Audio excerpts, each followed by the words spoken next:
Dobrý den, přeji všem. Dobrý den, dobrý den. Já jsem Vanda, vy na mě Magda. A my vás vítáme u dalšího dnešního podcastu. Magda a Vanda.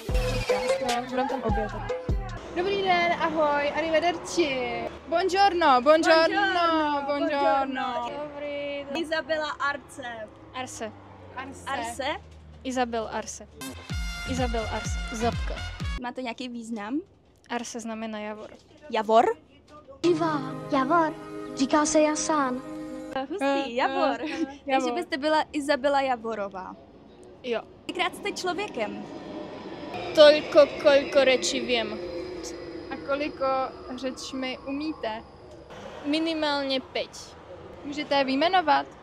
Slovenský, český, anglický, italský, španělský. Pak základy z němčiny a z ruštiny. Ahoj, to bude stejné, ne? Zabudla som. Tak jo, to nevadí. Ale původem jste teda Slovenka. Jo, ale národnosť mám filipínsku. Filipínsky umíte? Iba trošku sa viem predstaviť. Kumusta ang pangalan ko ay Isabel. Keď ze Slovenska jste? Z krásnej Žiliny na severe. Som našla na mape raz. Si pozná příliš moc dobrá čeština. Ty prízvuky. Další segment. Pravda nebo mýtus? První věc. Nápověda šeptá. Nie. Musím hovoriť minimálne hovorovým hlasom. Dá sa povedať, že touto hlasitosťou. Alebo niekedy musím kričať. Nápověda zná text z paměti. Celkom hej, na takých 75% skoro. Umělci neumí technické vědy, jako třeba matematiku. Záleží, akú majú školu. Mladí Češi neumí slovensky. Záleží. Jako rizí. Meloun je ovoce. To, že vraj nie je pravda. Verače je zelenina. Toto by malo byť, že vraj ovocie. Izabela Arse je na plagátě. To je pravda. Máme tady další segment. Jmenuje se Ze Žiliny do Olomouce. Jak se to stalo?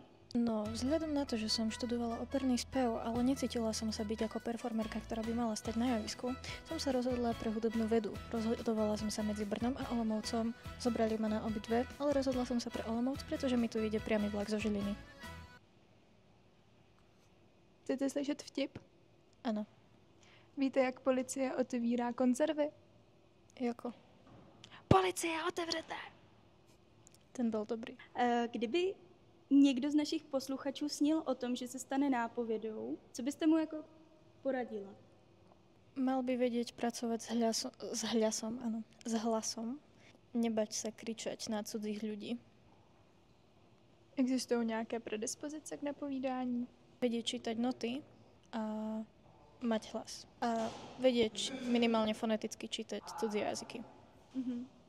Takže by se nedalo říct třeba o lidech, kteří jakoby napovídají ve škole, že jako mají predispozice k tomu, aby byli napovídači v divadle. Rozveďte napovídaní ve škole.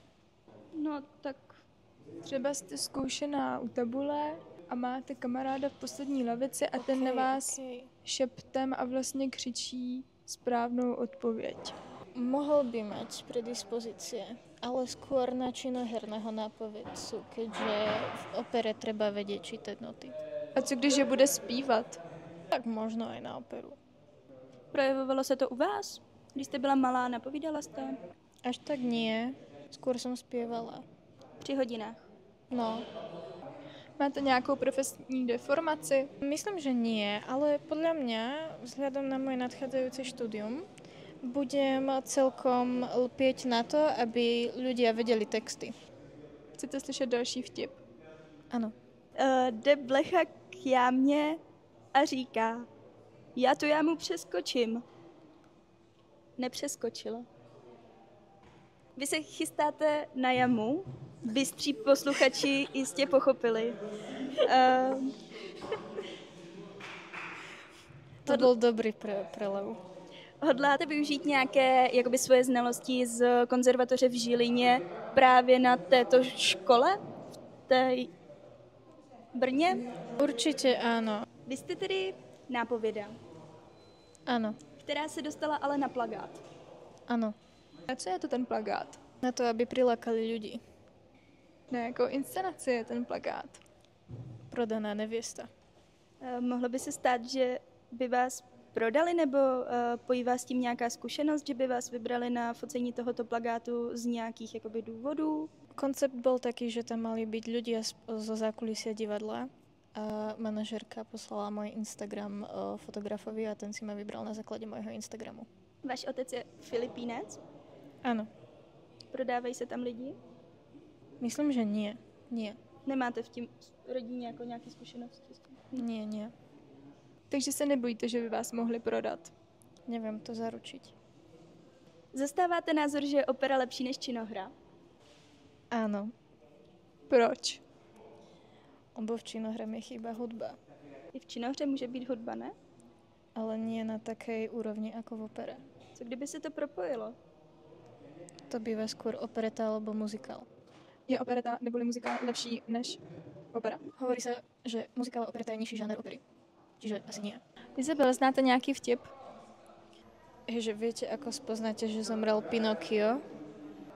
Že na oblohe kružia ďatle. A ještě trochu odbočím. Proč nápověda nechodí na děkovačky? Není to právě ona, které by se mělo děkovat? Tiež už som nad tým veľakrát rozmýšľala, lebo niektoré predstavenia by som si celkom zaslúžila sa aj ja pokloniť, keďže som povedala viac textu než niektorí jej solisti. Ale z nejakého dôvodu to tak nie je. A nepřemýšlíte nad nějakou revoltou? Že byste byla první, která bude na děkovačky chodit a tím odstartovala novou éru děkovaček?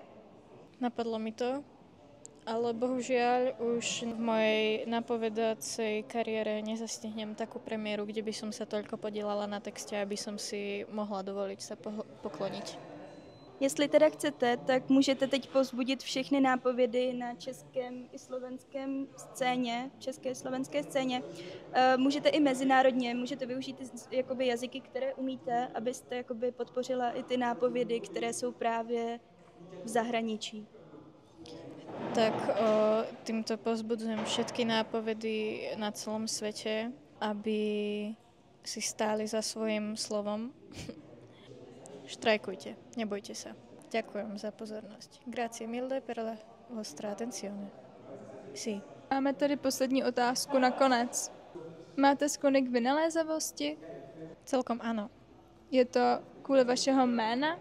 Izabel? Izabel? Nepoznám. Zabel? Tak ma volá jeden solista. Zabka. Lebo že mali kolegyňu speváčku vo Švajčiarsku, ktorá sa volala Izabel a ju prezývali Zabel. Tak za mnou vždy príde, že ahoj Zabko. Co třeba Bel? Bel je v pohode. My vám děkujeme za rozhovor. A ja ďakujem za pozvanie. Bolo mi cťou. Budeme se těšit. Přijdete zase? Určite áno. Přijdete i jako režisérka? To určite áno. Přijdete i jako asistentka režiséra? To prídeme ešte skôr než ako režisérka. A přijdete i potom? Myslím, že hej. Dovidenia. Arrivederci. Magda a Vanda. Budeme tam oběd.